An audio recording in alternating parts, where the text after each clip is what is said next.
Say thank you to Matthew for bringing the life. Also, just want to shout out to the worship team. You guys did normally just because there's a lot of speaking on these days for me. I try not to sing too much to save my voice, and I couldn't help myself. I'm up front row just screaming. There's a little voice in my head going, "You should probably not do that. You've got a long day. Pace yourself." I'm like, "I don't know. It doesn't matter." And so it's just a beautiful time of worship.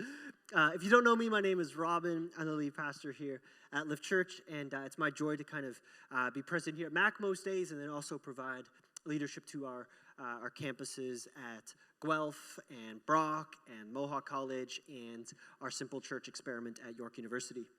And so if you're new to Lift Church, we're glad you're here. We're just one big, giant family made up of many smaller families called Simple Churches.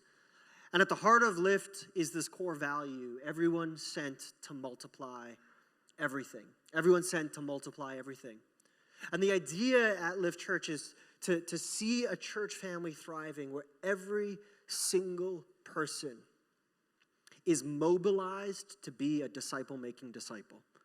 We're a church that is about mobilizing you and the network that you have influence in to know Jesus and lead other people to know Jesus, aka discipleship.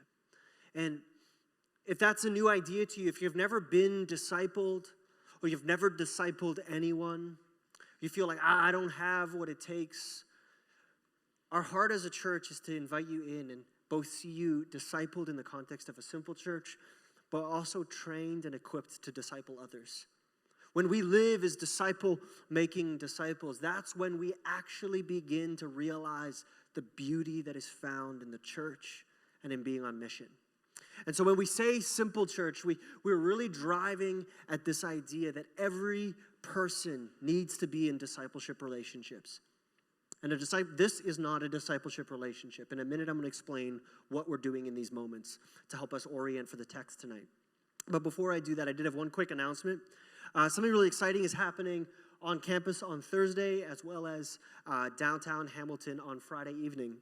A bunch of churches in the city of Hamilton have banded together, and we've been invited to be a part of that, to see people that don't know Jesus be exposed to some of the best teachers in the world, providing and engaging in dialogue about why we can be confident in our faith in Jesus. Why does truth matter? How do we trust the Bible? How do we know intellectually, not just holding it in a blind faith, but how do we actually know that what we believe is on solid ground? And so 2 events. The first is Thursday night, 7 p.m. right here on campus in HSC 1A1. That's the big lecture hall in the hospital.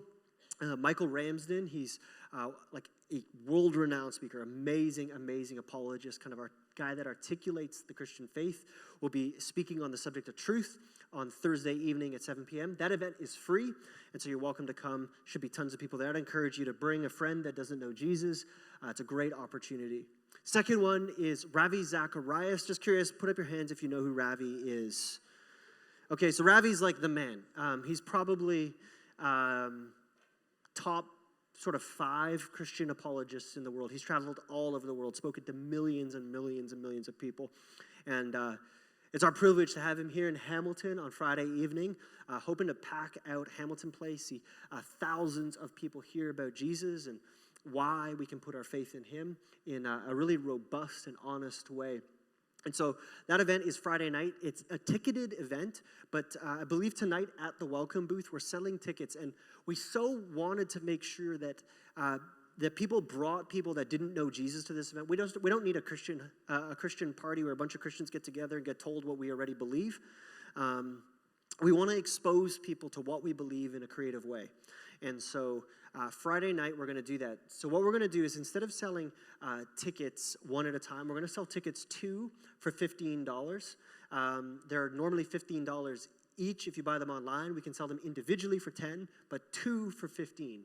And the idea is that you would buy one for your friend and bring them out on Friday night. The event will sell out, and so I recommend getting tickets this evening. Does that sound good? All right. If you have a Bible, flip to Mark chapter 1. Mark chapter 1, and let's just take a moment and pray as we transition.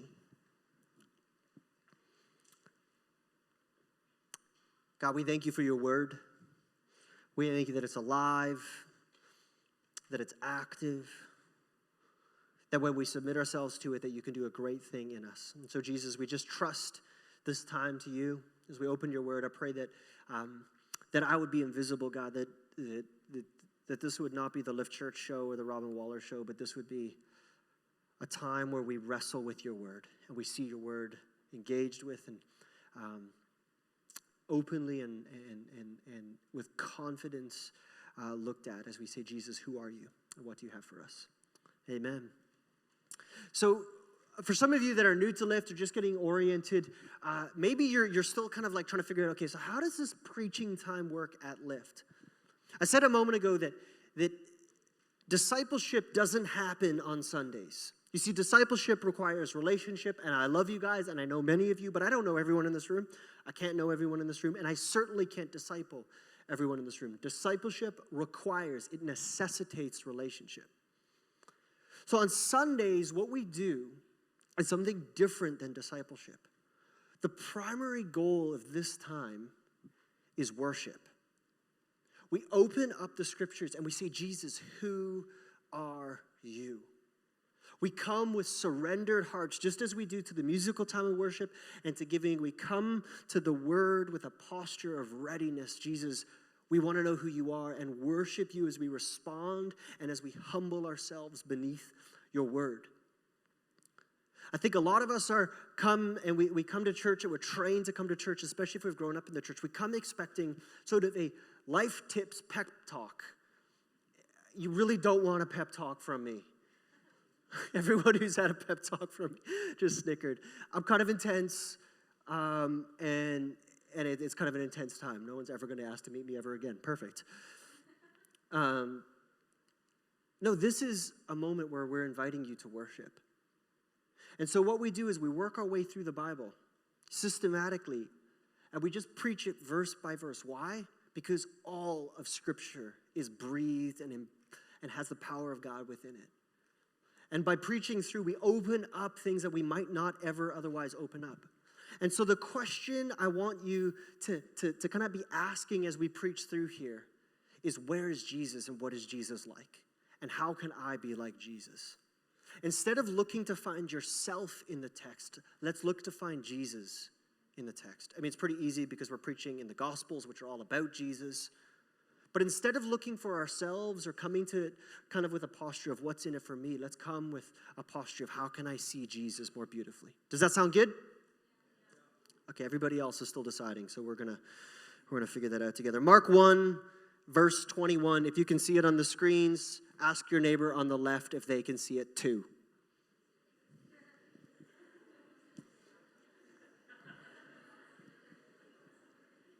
In the Psalms, it says how beauty it is when brothers dwell together in unity. So I'm just making sure we're all together. Here we go. Verse 21. So this is the disciples of Jesus going from last week. Jesus has recruited a couple of followers. He's got some disciples. He's beginning to disciple people. And so what are they going to go do? What's he going to do with his disciples? They went to Capernaum, and right away, everybody say right away.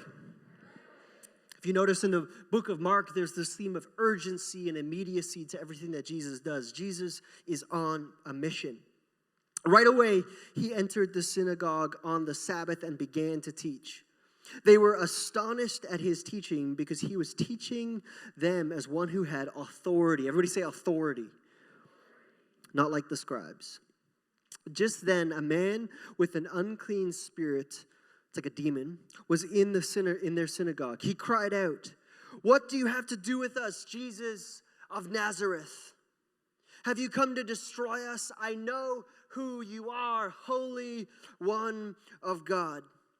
Jesus rebuked him, saying, "Be silent and come out of him." And the unclean spirit threw him into convulsions, shouted with a loud voice, and came out of him. The story just got real. They were all amazed, and so they began to ask one another, "What is this? A new teaching with authority. He commands even the unclean spirits, and they obey him." At once news about him spread throughout the entire vicinity of Galilee. As soon as they left the synagogue, they went into Simon and Andrew's house with James and John. That's Jesus' followers and disciples. That's his friends. Simon's mother-in-law was lying in bed with a fever and they told him about her at once. So he went to her, took her by the hand, and raised her up. Everybody say, raised her up. The fever left her, and she began to serve them. When evening came after the sun had set, they brought to him all those who were sick and demon-possessed. The whole town was assembled at the door. And he healed many who were sick with various diseases and drove out many demons. And he would not permit the demons to speak because they knew him. There's a lot that we could talk about in this text. I was sort of tempted to really lean into okay, what's going on with the demons, and it's a crazy story. But I actually, as I was praying and saying, Lord, what do you have for us today? I want to take it a bit of a, not really emphasizing the demon piece, although we're going to spend time on it, so don't worry, all you who are like, tell me the nitty-gritty, what's going on here? Jesus was doing something very important. In the story so far, Jesus has just recruited disciples, friends, to come and follow him, to look at his life. And so what does Jesus do? What's Jesus' first act? And so Jesus' first act is to walk into the synagogue and to teach, to begin to proclaim, to call people to repentance. He then, as doing that, encounters this demon-possessed person. He casts the demon out. They move on from the synagogue. They move into someone's house. Jesus heals someone, and then all the people start gathering around Jesus. Mark is fascinating. This account of Jesus' life is fascinating because it's intentionally very concise. And so Jesus has recruited followers. The question is, what's he going to teach them? Jesus is not just in this moment establishing himself and building his credentials and building a following. He's also training, modeling for his disciples what they are going to do. If you fast forward 5 chapters to Mark chapter 6, what you'll discover is that everything Jesus does in these first public moments of ministry with his disciples, the disciples themselves will do a couple months later. Let me say that again. Everything that Jesus does in the text we just read, the disciples do themselves just a little bit later. That is discipleship. At the heartbeat of discipleship is this idea that as we follow Jesus, people behind us will also follow Jesus. Discipleship is not just us following Jesus, it's us following Jesus and inviting others to do the same. You see, what Jesus was modeling here was empowering and training leaders. At Lift, we have a very simple, I guess it's a little bit wordy definition of discipleship. It's this: glorifying God. Everybody say glorifying God. So discipleship is glorifying God by following and being transformed by Jesus, so being sanctified, being made whole in who we are in Jesus, being restored to life in Jesus, while inviting, everybody say inviting, modeling, everybody say modeling, training, everybody say training, and empowering, everybody say empowering others to do likewise. You see, discipleship is this process of being transformed by Jesus and inviting, modeling, training, and empowering others to do the same. In the text that we just read, Jesus is leaning into the modeling dimension of discipleship. He's showing the disciples, he's saying, this is what it looks like to follow me. This is what I'm asking you to do. And then he does it. He preaches, he casts out demons, he heals the sick, and he welcomes people to come into relationship with him.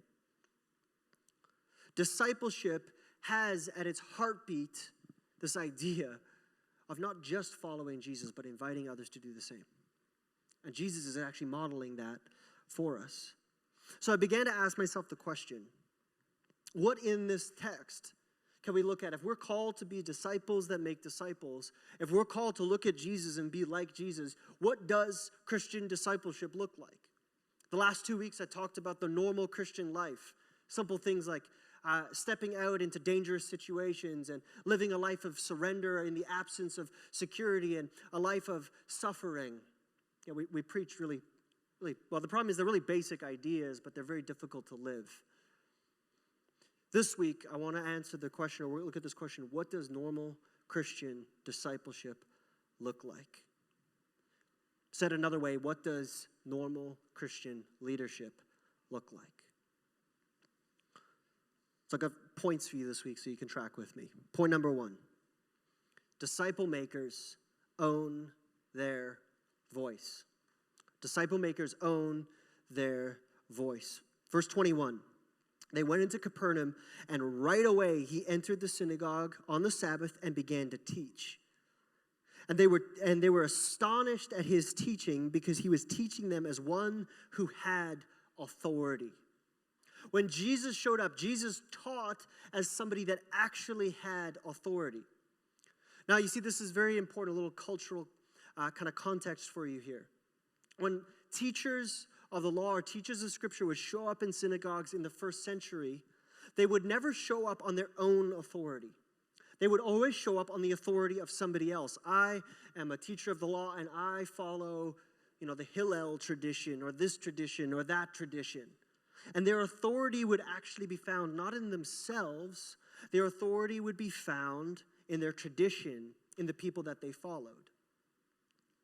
But Jesus shows up, and Jesus doesn't appeal to another authority. Jesus doesn't say, hey, my authority comes from over here. Jesus simply begins to preach.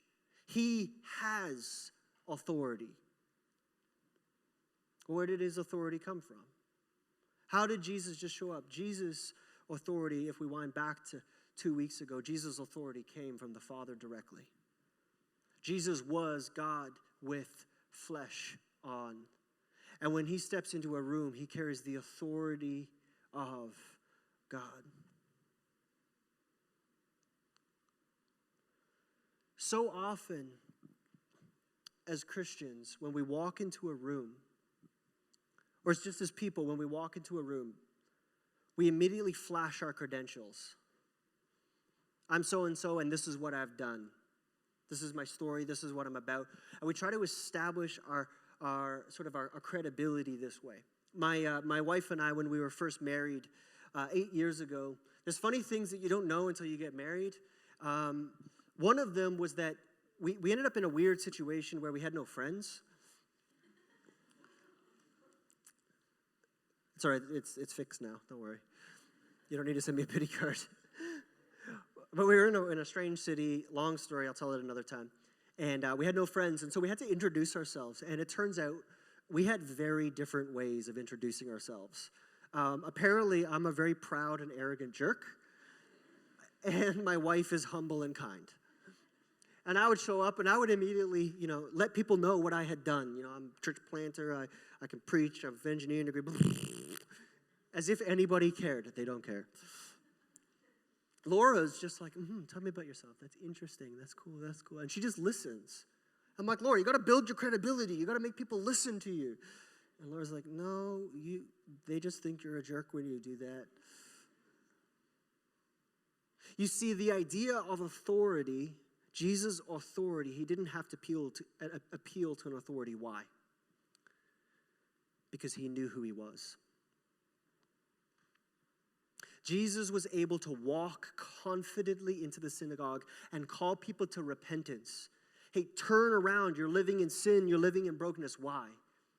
Because he knew who he was. He was the Son of God. He was God with flesh on. He didn't need to appeal to an authority because he knew who he was.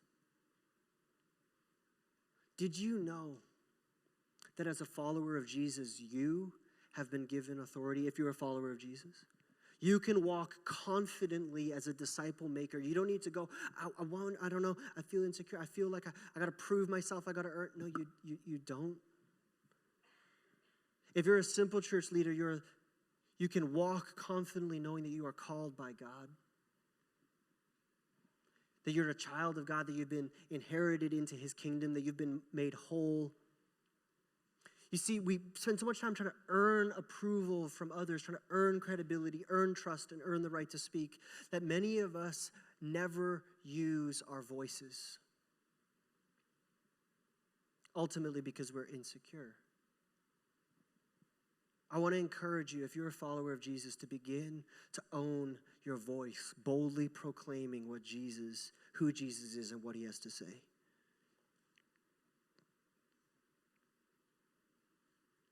Our authority, our ability to disciple, doesn't come from our perfection. It doesn't come from us. It is given to us when we surrender before Jesus. In other words, your right to speak to people, your right to disciple people, your right to be confident and secure in who God has made you to be is found not in what others have to say. It's found in who Jesus is. But there's a price to be paid for this. The price is surrender. You see, if we want to walk confidently as people, as making disciples, we have to surrender our lives before Jesus. In order to be confident in the things of God, we have to be surrendered to the things of God.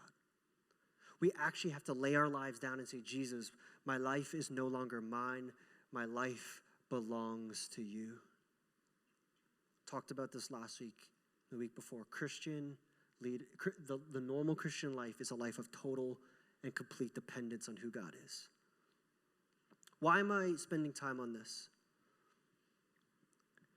I want to take a moment and specifically speak to Simple Church leaders and Simple Church apprentices. If you're a Simple Church leader or Simple Church apprentice, put your hand up. Awesome, great. If you're a ministry leader, team member, team leader, I want you to put your hand up. If you're a Simple Church leader, put your hand up. If you're on a prayer team, if you're wearing a shirt, Kate West, that's you. You're like, I don't know, is that me? That's you. You see, a discipleship movement works this way. That every person owns their voice. That every person calls people to wholeness in Jesus. Every person walks into the room and begins to invite people to turn around from how they've been living and step into the whole way of Jesus. I'm going to pick on you, Kate, because you're like my sister almost. Kate's completely different than me. She's wearing a prayer team shirt. I'm not wearing a prayer team. No. Kate's personality-wise, disposition-wise, like polar opposite than me. Kate, you can disciple people I can't. You can reach people I can't. You can influence people I can't. Just by virtue of the fact that God has wired you differently. So as a leader in our church, we need you to own your voice because you can reach people only you can reach. If you're a Simple Church leader in this room, only you can reach the people in your Simple Church. A discipleship movement means that it's not my responsibility to disciple everyone. It means that it's our responsibility to make sure everyone in our church is being called to a life of discipleship.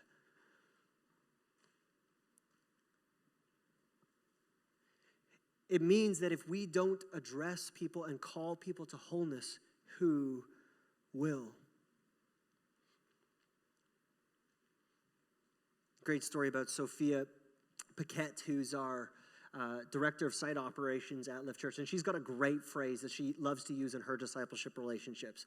And she can get away with it because she's just an absolute boss. If you know Soph, you know what I'm talking about. And her phrase is this. She'll just look at people that are say moaning or complaining about something or bitter, and she'll just look at them and with the most loving, kind, gracious, firm face you've ever seen, she'll say, that sounds like pride.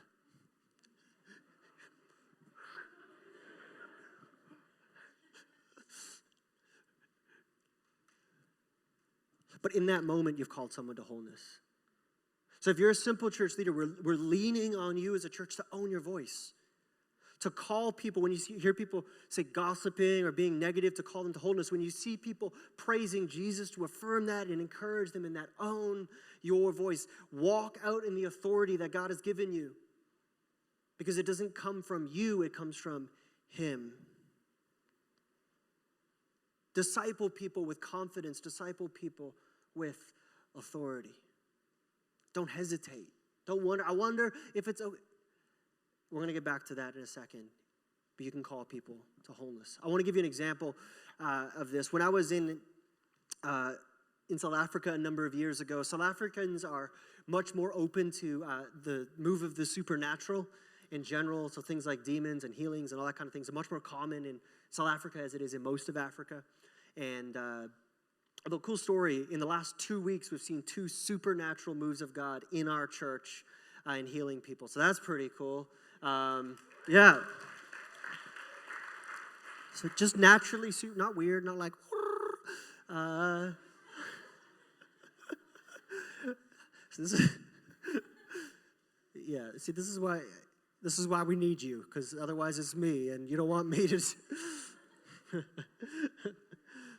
Now, I remember I was in a sermon in South Africa, or in a church in South Africa. I was just part of the audience, and this kind of thing happens more commonly in South Africa. And I'm standing there, and a lady just in the middle of the sermon stands up and starts screaming in some unknown language. I don't think it was any human language, at the pastor. Just screaming at him. And he just looks at her. He says, "Sit down." And she goes, I've never seen somebody sit down so fast. And it's this picture of, in that case, there was somebody that was a disciple maker that knew how to command the authority that God had given him. He looked at her and said, "Sit down."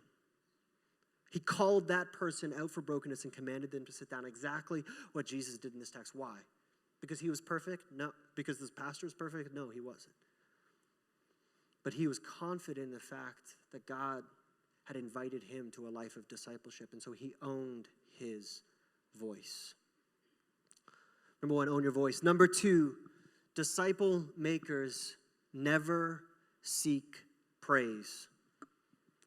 Disciple makers never seek praise.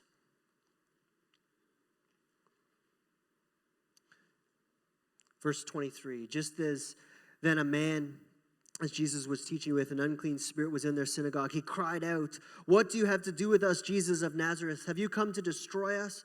I know who you are, the Holy One of God." So this crazed man begins to affirm that Jesus is the Holy One of God. He begins to both be afraid of him, but also begins to praise him. And Jesus rebuked him, saying, "Be silent and come out of him." There's a lot going on here. I could camp on this text for the next 2 hours, but I want to just draw out one point. This demon-possessed guy begins to praise Jesus, but Jesus doesn't need the praise of a demon. Jesus does not want people yet to know who he is. He's not quite ready to go public. And so instead of receiving the praise, instead of craving the praise, instead of accepting the praise, he remains focused on the things to which he is giving his life. Instead of receiving praise, he says, "No, my mission is more important, so you need to be silent." Jesus, in this moment, did not crave affirmation. He did not crave recognition because he knew who he was. In this case, it was actually evil itself that wanted to praise Jesus, to derail his mission, and Jesus did not accept it.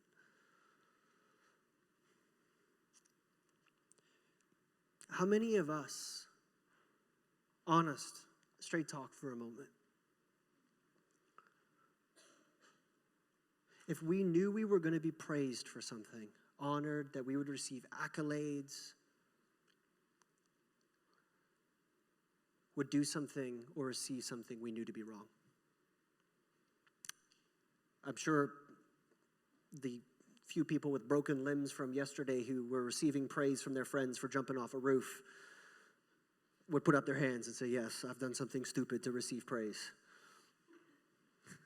It's quieter than I thought it would be. Just an observation.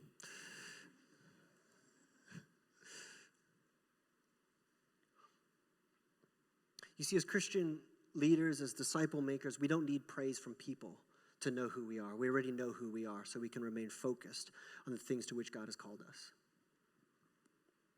I'll be honest for a moment. As a leader,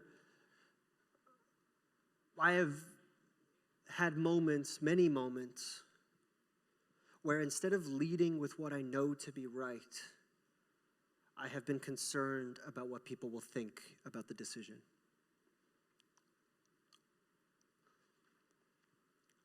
There was even seasons in our church where I almost lost sight of what we were doing and why we were doing it. And at a certain point, the Lord began to call this out of me and said, Robin, you are more concerned about the praise of man. You're more concerned about building a church that people recognize than you are about simply seeing me glorified. And I woke up one day and I said, Lord, I didn't set out ever to receive praise for myself. Forgive me. I will now lead unafraid. Unafraid of what people think, and I will do what you have set out and called this church to do.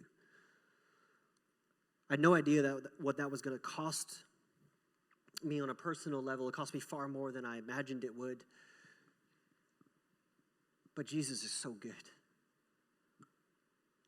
Because when we compromise our value system, when we compromise the things that Jesus has called us to do, to receive praise from people or do what we want to do, we end up losing out on everything.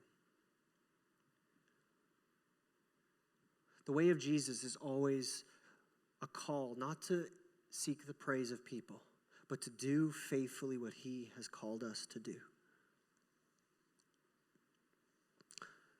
This is expressed in two ways. Number one, it means when we serve without looking for recognition. This is hard. It takes a lot of people to see our church. It means that we lead our simple churches without recognition. We're trying to build a culture of honoring our simple church leaders, but truthfully, simple church leaders, you probably will experience that you will not receive as much thanks as you would like. Know that you are appreciated and that you are loved, but we don't serve because we want to receive praise. We serve because Jesus has called us to. We disciple because Jesus has called us to. Number one. Number two, we never receive praise, or we can be tempted to compromise on this because we're afraid of conflict. As disciple makers, we must be willing to confront the challenges and the issues in those that we are discipling. We must be willing to call people to the radical, sacrificial, countercultural way of Jesus. Live Church is not on a mission to see a bunch of Christians that look exactly like our culture. We want to see people that are completely different, that live on a different value system. And that is hard, and it's going to require all of us kind of course correcting each other over and over and over again. And there will be conflict in that. But we don't fear conflict because we know whose we are. We're secure. As you engage in discipleship crucial conversations, we have to be willing to identify and confront sin in each other. Not because we're better, not because we're greater, not because we're even further down the road, but because we're both aiming at the same destination. And we don't want people to miss out.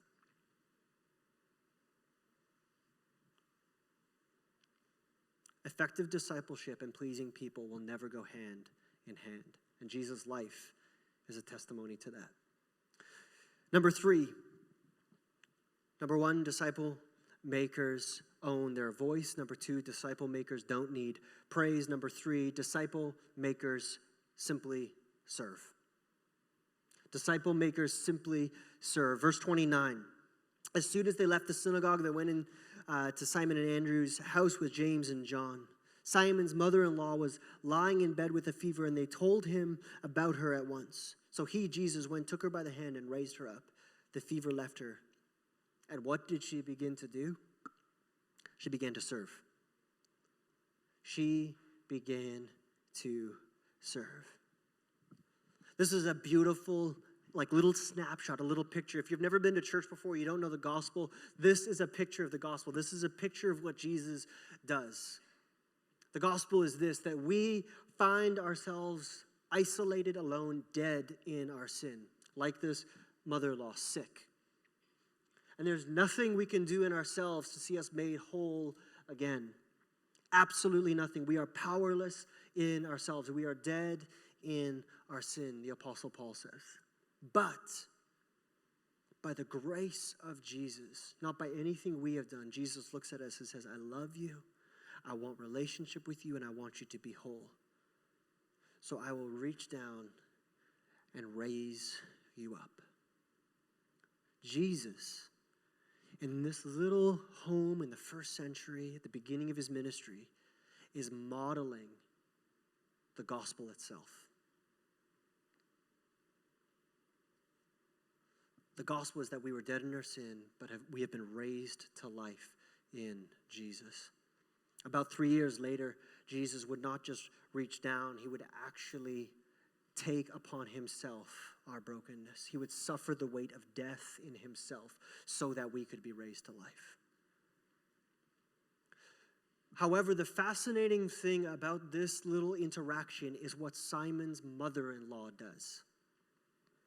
Simon's mother-in-law, upon encountering Jesus, upon becoming a disciple of Jesus, immediately begins to serve. She immediately lays down her own self-interest and puts others ahead of herself.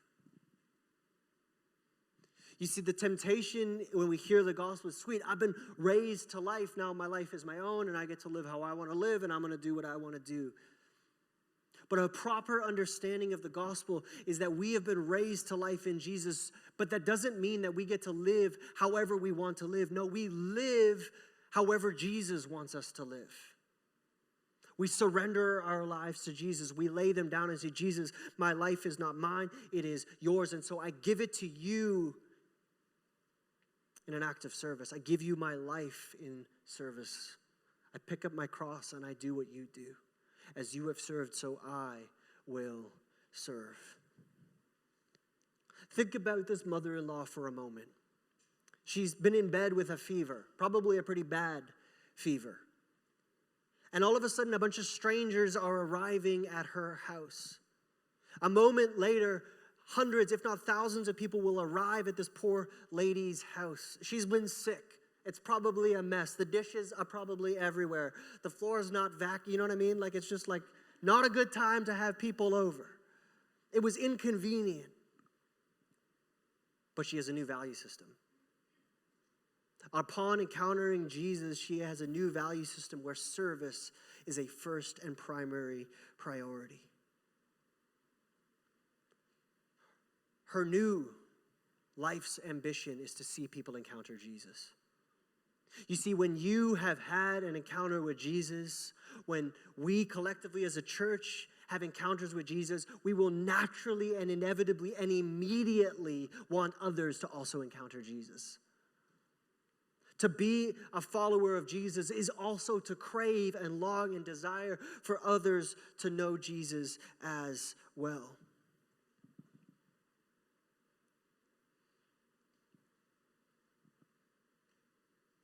See, the normal Christian life is a life of service,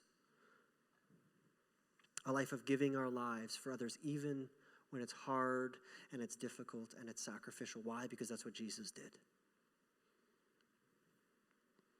It means that instead of looking at our time and our homes and our finances and our relationships as ours, they all become tools in Jesus' hands for his glory. I want to take a moment and just kind of drive home something with this Graduates Brunch and Learn. We're a bit of a weird church, right? Like, we're on a university campus, we're like lots of young people, blah, blah, blah, blah, blah, you know.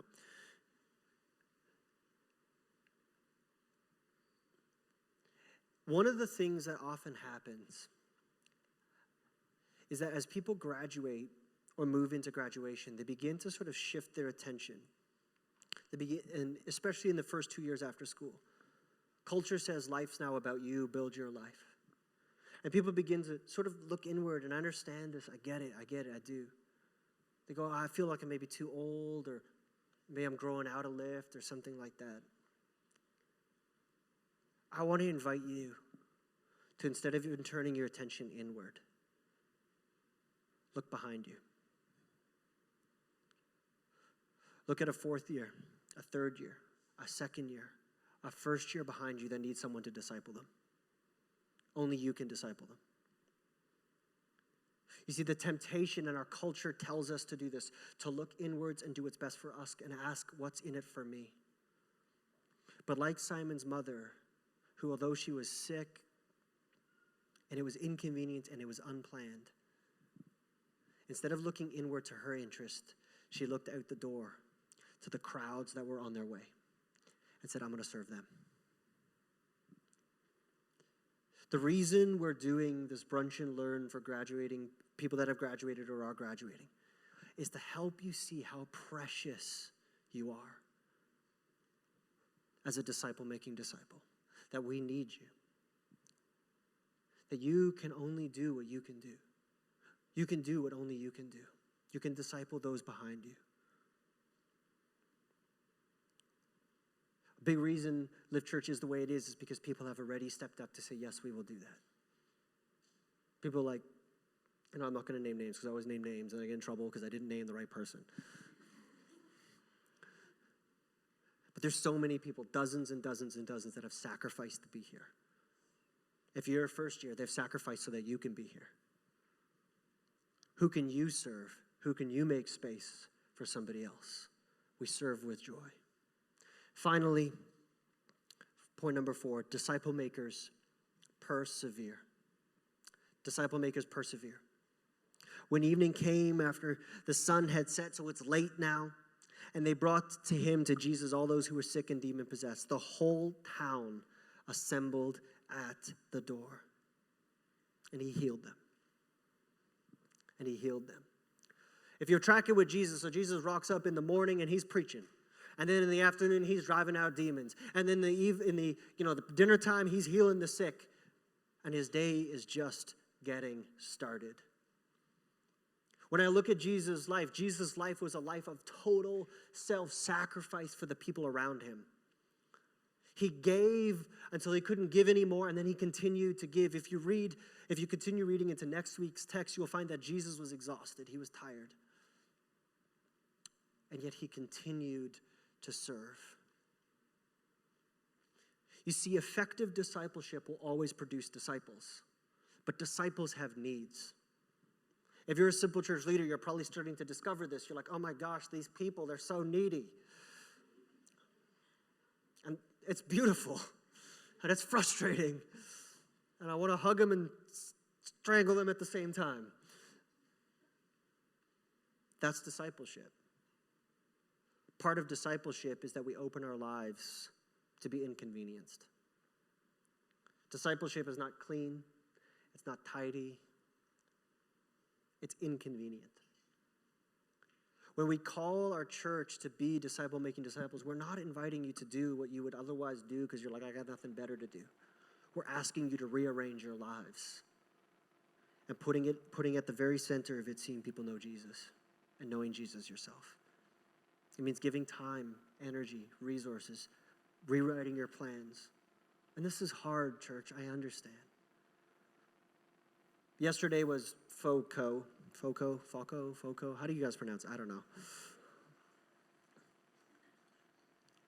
And I spent the morning laying tile at the Rubik's. Or not tile, vinyl flooring. I'd love some help tomorrow. Shout out, please come help with the Rubik's flooring. It'd be good. Spent my morning yesterday laying flooring. Spent my afternoon pulling guys' heads out of garbage cans as they puked on Dalewood Ave as we served them water, along with some of our brothers and sisters. It was awesome. Saturday is the one day a week I get to spend with my family. It was hard. I did not want to be there yesterday, straight up. I wanted to be with my family. But Jesus has called us as a church to love this campus. And we will love them when it's inconvenient and it's hard. And truthfully, I went home and I collapsed. I was exhausted. I have a hammock in the basement. I don't even remember getting in the hammock, and I just got passed out. Got back up and began to think about my sermon for today. I don't say that to say that I'm perfect. I say that so you know that like I'm not like the Energizer Bunny. I have my limits. I have a 6-week-old. I found my limits. I'm exhausted. But I'm still called to serve. I'm still called to give. I'm still called to persevere. I'm still called to love. I'm still called to give my life so that people know Jesus. And I'm still called to do it with a posture of gratitude and thankfulness.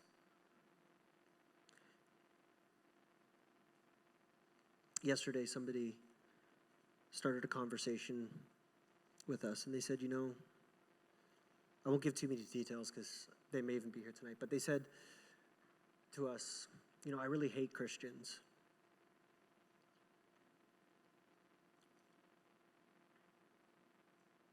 And he walked away. He came back about 20 minutes later. He said, I really hate Christians. I hate what you guys are doing. But I keep running into you. And I want to know more. And I want to know more. I was tired. I was fried. But that makes it worth it. To see someone like him meet a Christian that can point him to Jesus. It wasn't me, it was somebody else in our church. I'm like, if I got to be one tiny piece of that, it's worth it. It's worth it. A life of discipleship is worth it because nothing compares to seeing people made alive in Jesus. What a joy and what a privilege it is that we get to do that. And so I look at Simon's mother, sort of the model disciple in this scene, who's raised to life. She immediately turns around and gives her life to Jesus. That's discipleship. And that's what we call each of us to. In its messiness and its difficulties, that's what we call us to. Let's pray.